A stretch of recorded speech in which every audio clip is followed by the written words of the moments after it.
Sobre él diría uno de sus profesores de la Academia Militar en Brienne: este muchacho está hecho de granito y además tiene un volcán en su interior.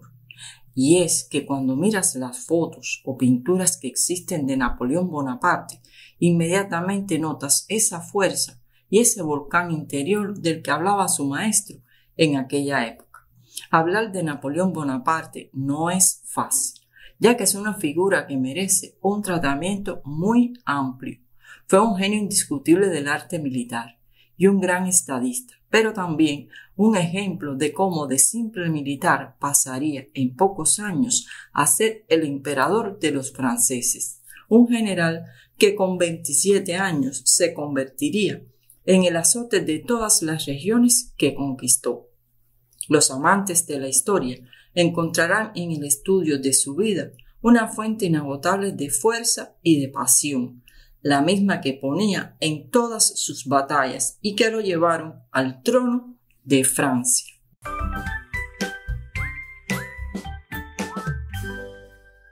Napoleón Bonaparte, cuyo apellido original fue Buonaparte, nació en la isla de Córcega el 15 de agosto de 1769.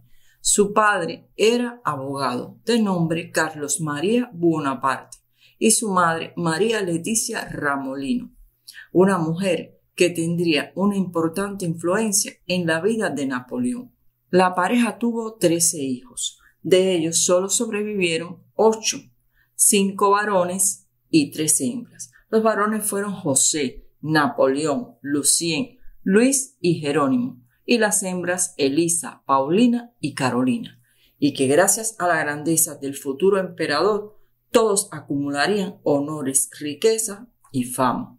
La isla de Córcega, con Pascual Paoli al frente, había luchado contra el dominio de Génova y posteriormente contra el dominio francés, lucha de la cual formarían parte los Bonaparte, pero los isleños fueron finalmente derrotados por los franceses en el año 1769, el mismo año en el que nace nuestro personaje.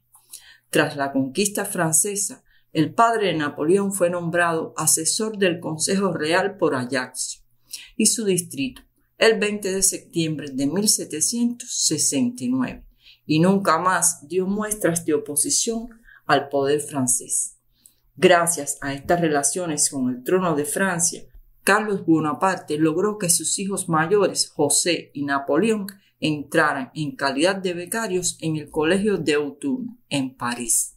En esta academia, Napoleón destacaría por sus méritos en matemática, a las que fue muy aficionado, y que llegaron a constituir en él una especie de segunda naturaleza, y que le sería de gran utilidad para su futura especialidad castrense, la artillería. Esto le facilitaría su ingreso a la Escuela Militar de Brienne. De allí salió a los 17 años, con el nombramiento de subteniente y un destino de guarnición en la ciudad de Valence. En aquellos años, el muchacho presentaba un aspecto semisalvaje. Apenas hablaba otra cosa que no fuera el dialecto de su añorada isla. Sus compañeros, hijos de la aristocracia francesa, veían en él a un extranjero raro y mal vestido, al que hacían blanco de toda clase de burlas. No obstante, su carácter indómito y violento imponía respeto tanto a sus camaradas como a sus profesores. Pero lo que más llamaba la atención era su temperamento y su tenacidad. Napoleón alcanzaría el grado de teniente en 1785 y durante los años que siguieron sería destinado a guarniciones de provincia, dedicándose a ampliar su preparación militar, y entraría en contacto con la historia, leyendo sobre Alejandro Magno, sobre César y sobre Federico II de Prusia, y con el pensamiento filosófico de Maquiavelo y Montesquieu. Al poco tiempo sobrevino el fallecimiento de su padre y por este motivo su regreso a Córcega y la baja temporal en el servicio activo. Su agitada etapa juvenil discurrió entre idas y venidas a Francia, nuevos acantonamientos con la tropa y la vorágine de la Revolución Francesa. Napoleón, antes independentista, ahora se decantaba por las facciones afrancesadas y debido a su enfrentamiento con los independentistas corsos, la familia tuvo que huir de Córcega e instalarse en Francia. Instalado con su madre y sus hermanos en Marsella, malvivió entre grandes penurias económicas que en algunos momentos rozaron el filo de la miseria. La familia sobrevivía con los ingresos de los dos hijos mayores militares, José y Napoleón. El horizonte de las disponibilidades familiares solía terminar en las casas de empeño. Según cuentan, su madre, María Leticia Ramolino, se convertiría en amante de un comerciante acomodado de nombre François Clary, y el hermano mayor, José Bonaparte, se casaría con María Julie Clary, la hija de este mercader. Y Napoleón tendría una relación de noviazgo con otra de las hijas de nombre Desirée, pero este noviazgo no prosperó. Sus penurias económicas solo empezaron a menguar cuando un hermano del líder de la Revolución Francesa, Agustín Robespierre, le deparó su protección, y Napoleón consiguió reincorporarse a las filas con el grado de capitán y adquirió un amplio renombre con ocasión del asedio a la base naval de Tolón en 1793, cuando logró sofocar una sublevación contrarrevolucionaria apoyada por los ingleses. El plan de asalto de esta acción fue ejecutado totalmente por él, basado en una inteligente distribución de la artillería, y terminó en un rotundo éxito final. Esta fue la primera gran victoria de Napoleón, y fue designado para ella gracias a un coterráneo suyo, el diputado Antoine Christophe Salicetti, que se encontraba impresionado por Napoleón, por sus modales y su pensamiento político, a pesar de que Napoleón no tenía experiencia en el servicio activo y solamente era oficial de artillería. En reconocimiento a esta acción sería ascendido a general de brigada. Tenía 24 años y se le destinó a la Comandancia General de Artillería en el Ejército de Italia y viajó en misión especial a Génova. Sin embargo, los contactos que había tenido con los Robespierre estuvieron a punto de serle fatal al caer el terror jacobino el 27 de julio de 1794, el famoso 9 de Thermidor, cuando Robespierre fue ejecutado en la guillotina. Comenzaba la época del directorio revolucionario en Francia y Napoleón fue encarcelado mientras investigaba su sospechosa afiliación con los Robespierre, pero fue liberado por mediación del comisario Salicetti, el mismo que lo había propuesto para las acciones de Tolón. Y entonces el joven Napoleón, con 24 años, sin oficio ni beneficio, volvió a empezar en París, como si partiera de cero. Pero Napoleón no se dejaría vencer.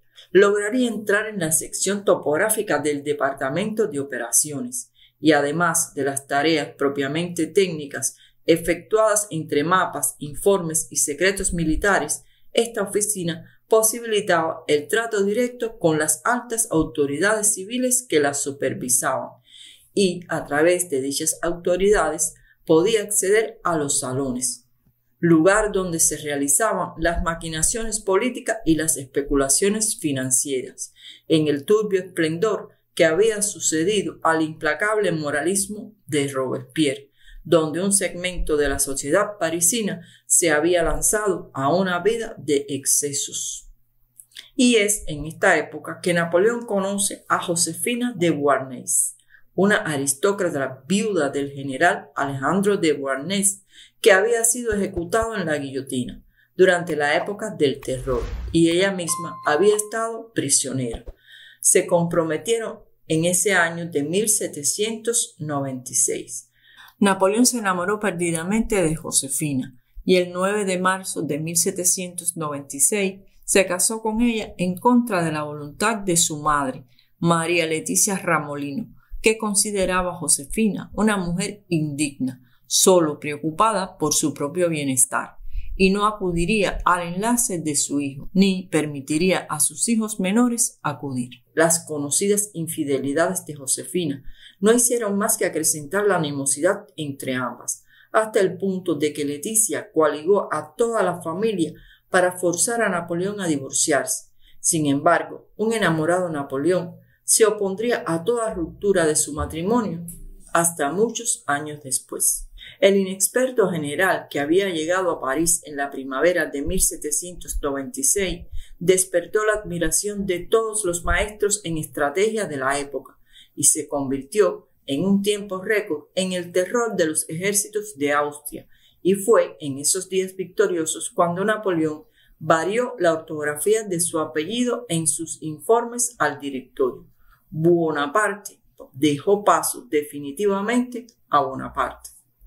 El directorio revolucionario confiaría a Napoleón la dirección de las operaciones militares y desde marzo de 1796 hasta abril de 1797 el genio militar del joven Bonaparte se puso de manifiesto en la península italiana. Durante esta etapa pasarían a la historia los escenarios de las principales batallas contra los austriacos.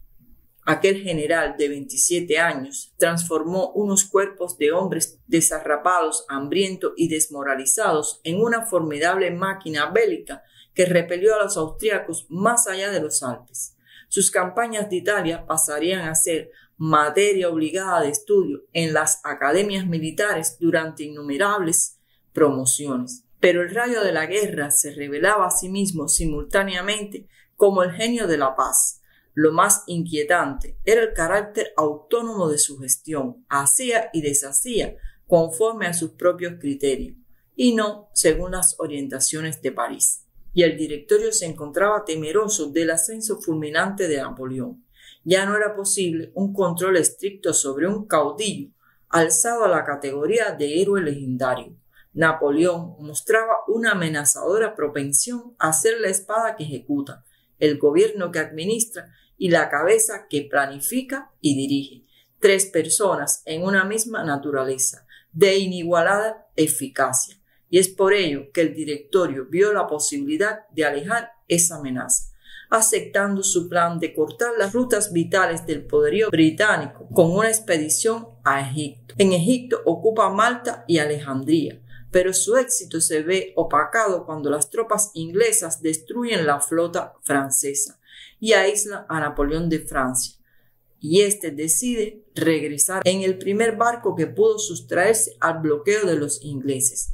Nadie se atrevió a juzgarle por su deserción y el abandono de sus tropas, y recaló de paso en su isla natal, y repitió una vez más el trayecto de Córcega a París, pero ahora como un héroe indiscutido.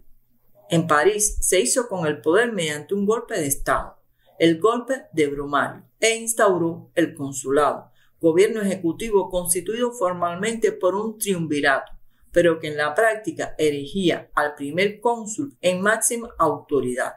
Redactaría la Constitución de 1800, aprobada bajo la consigna de «La revolución ha terminado». Esta nueva Constitución restablecía el sufragio universal que había sido recortado por la oligarquía del directorio tras la caída de Robespierre. El consulado le valió la ascensión de Napoleón a primer cónsul al cesar la provisionalidad, y no se contentó con alargar la dignidad de primer cónsul a una duración de 10 años. Apenas 2 años después, en 1802, la convirtió en vitalicia y sería coronado emperador de los franceses el 2 de diciembre de 1804. Napoleón quería establecer la legitimidad de su reinado imperial con su nueva dinastía y su nueva nobleza. Para ello, diseñó una nueva ceremonia de coronación, diferente de la utilizada para los reyes. La ceremonia se realizó en la Catedral de Notre-Dame de París y fue oficiada por el Papa Pío VI, aunque sería el propio Napoleón el que se colocaría la corona de emperador y luego se la colocaría a Josefina.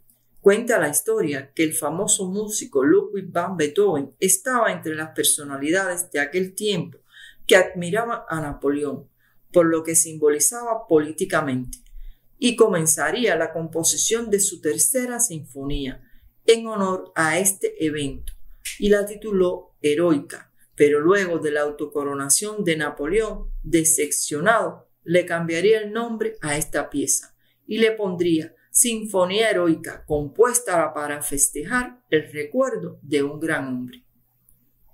La historia de la mayor parte del imperio, desde 1804 a 1814, es una recapitulación de sus victorias sobre las monarquías europeas, aliadas en repetidas coaliciones contra Francia y promovidas en último término por la diplomacia y el oro inglés. A las numerosas infidelidades conyugales de Josefina durante sus campañas, por lo menos hasta los días de la ascensión al trono, apenas había correspondido Napoleón con algunas aventuras fugaces, pero tendría una relación con la condesa polaca María Walewska en 1806, en el transcurso de una campaña contra los rusos. Este amor con la condesa dio a Bonaparte un hijo, León, luego nombrado Alejandro José Colonna Walewski, y el ansia de la paternidad y de rematar su obra con una legitimidad dinástica se asoció a sus cálculos políticos para decidirse a divorciar finalmente de Josefina y solicitar la mano de la hija de Federico II de Austria, la archiduquesa María Luisa de Austria, emparentada con uno de los linajes más antiguos del continente. Y en 1810 se casa con María Luisa.